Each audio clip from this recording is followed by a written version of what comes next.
क्योंकि जैसे tweet viral हो रहे हैं और जिस तरह की अपमानजनक भाषा का इस्तेमाल उसमें रेखा गुप्ता ने किया है, वो अपने आप में ये कहा जा सकता है कि किसी एक अच्छी महिला तो छोड़िए, आज किसी अच्छा इंसान कोई इस तरह की भाषा का प्रयोग नहीं कर सकता।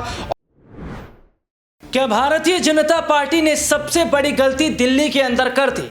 क्या रेखा गुप्ता के सीएम बनने के बाद जो सियासी बवाल खड़ा हो रहा है, क्या रेखा गुप्ता को अब सीएम पद से इस्तीफा देना पड़ जाएगा? क्या रेखा गुप्ता के हाथ से फिसलेगी दिल्ली में सीएम की कमान? और रेखा गुप्ता के वायरल ट्वीट ने मचाकर रख दी है दिल्ली की सियासत में, जी हां, हड़कंप। और रेखा गुप्ता के यही वायरल ट्वीट बताते हैं कि क्या विपक्ष के निशाने पर रेखा गुप्ता जो आ गई हैं, अब इन्हें या तो सीएम पद से हटाया जाएगा या रेखा गुप्ता खुद ब खुद इस्तीफा दे देंगी। नमस्कार, मैं हूं राहुल शर्मा और आप देखना शुरू कर चुके हैं आज का हमारा सबसे खास प्रोग्राम। और आज के इस प्रोग्राम में हम बात कर रहे हैं, जी हां, दिल्ली की सीएम रेखा गुप्ता को लेकर।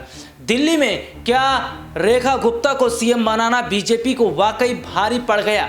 क्योंकि यहां पर रेखा गुप्ता जिस तरीके से सीएम तो बनी, लेकिन क्या देखा जा रहा है कि जो उनके ट्वीट वायरल हो रहे हैं, ये गाली गलौज वाली मैडम हैं, ये स्मृति ईरानी से कम नहीं है और स्मृति ईरानी से 4 कदम आगे निकलती नजर आ रही हैं ये गाली गलौज वाली मैडम। इसी मुद्दे पर आज हमारे साथ बातचीत करने के लिए हमारे खास सहयोगी अब्बास भाई इस वक्त हमारे साथ मौजूद है। और अब्बास भाई, बहुत बहुत स्वागत है इस प्रोग्राम में आपका।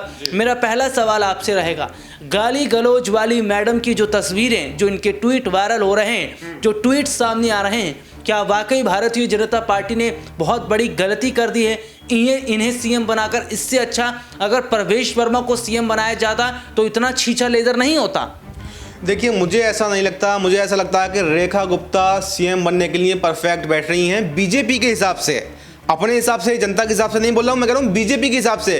क्योंकि बीजेपी के अंदर क्वालिफिकेशन ही है कि जो जितना जहरीला बोलेगा, जो जितना खिलाफ बोलेगा, जो कट्टरवाद होगा, जो मुसलमानों के खिलाफ बोलेगा, धार्मिक विशेष धर्म के खिलाफ बोलेगा, विपक्षियों के खिलाफ बोलेगा, जितनी गंदी, जितनी नीच लैंग्वेज वो यूज़ कर सकता होगा तो उसको बड़ी जिम्मेदारी मिलेगी। और सिर्फ रेखा गुप्ता इसका एग्जाम्पल नहीं है, इसका एग्जाम्पल कपिल मिश्रा भी हैं, जिनको मंत्रिमंडल में जगह मिली है।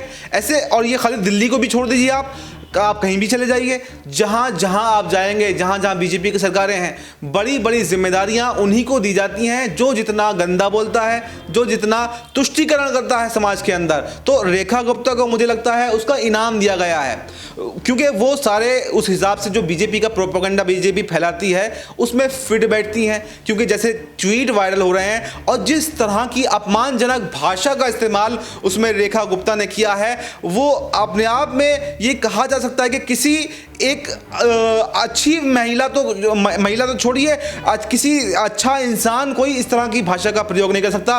और हमारे समाज में ऐसी सोच रखने वालों को अगर सीएम बनाया जाता है तो इससे साफ साफ बीजेपी की मानसिकता भी यहाँ पर छलकती हुई दिखाई दे रही है। अब्बास भाई, मेरा अगला सवाल आपसे ये रहेगा कि जब रेखा गुप्ता को सीएम बनाया गया तो बीजेपी खूब वाहवाही लूट रही थी, भारतीय जनता अपनी पीठ थपथपा रही थी। देखिए, हम महिला का जिक्र करते हैं, हमने महिला को बना दिया है, लेकिन ऐसी महिला को सीएम आपने बनाया है जो इतनी अकड़ में है कि जब मीडिया उनसे सवाल पूछता है और प्रधानमंत्री नरेंद्र मोदी का झूठ जब पकड़ता है, और क्या कहा मीडिया ने? देखिए, मीडिया ने सवाल पूछा कि सरकार आपकी बन गई, कैबिनेट विस्तार आपका हो गया, लेकिन जो प्रधानमंत्री नरेंद्र मोदी ने कहा था कि पहली कैबिनेट में हम महिलाओं को जो राशि दी जानी है हर महीने की वे तय कर लेंगे और पहली कैबिनेट से शुरू हो जाएगा।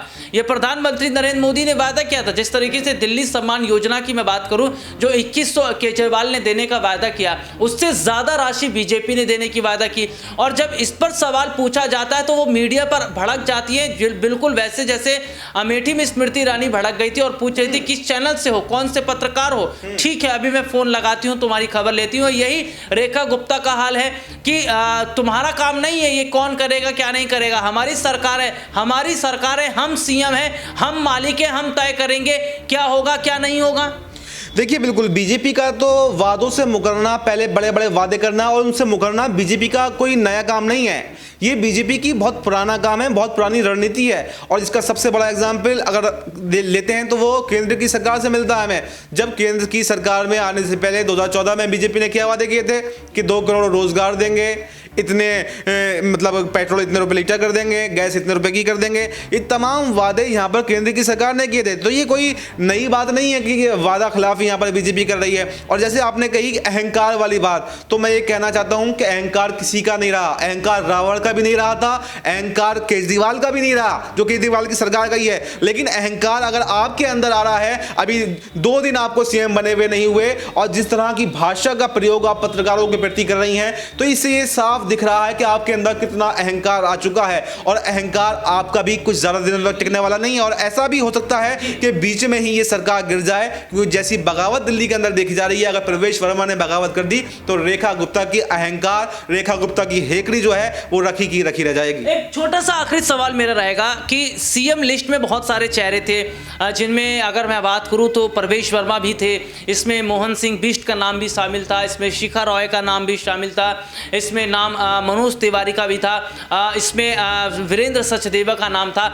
सबको साइडलाइन करके रेखा गुप्ता को बनाना, क्या ये अब बीजेपी पर भारी पड़ रहा है? क्योंकि जो लगातार उनके ट्वीट हैं, जो उनकी बातें हैं, जो सोशल मीडिया पर आ रही हैं, चीज़ें निकलकर सामने आ रही हैं, उनका असली चेहरा अब लोगों के सामने आ रहा है। तो क्या दिल्ली में जो नई सीएम है, जो विवादों से इनका जो रिश्ता रहा है और जो लगातार जनता के सामने आ रहा है, क्या ये चीज़ें बीजेपी के लिए मुश्किलें खड़ी कर सकते हैं और बीजेपी जो है अब उस पर जवाबदेही भी नहीं दे पा रही है?